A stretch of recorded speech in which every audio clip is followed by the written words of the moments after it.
Последствия этих экстремальных событий не обошли и нас.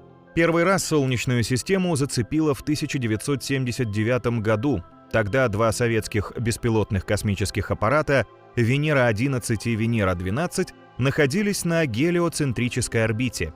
Внезапно на них обрушился поток гамма-излучения. Радиация на аппаратах за секунду подскочила в 1000 раз. 11 секунд спустя то же самое произошло с зондом НАСА «Гелиос-2», находившимся на орбите вокруг Солнца. Вскоре после этого гамма-лучи затопили детекторы 3 спутников Вэлла, Министерства обороны США, советского спутника «Прогноз-7» и обсерватории Эйнштейна, вращающихся вокруг Земли. Эта волна внесолнечных гамма-лучей оказалась более чем в 100 раз интенсивнее любого ранее известного всплеска.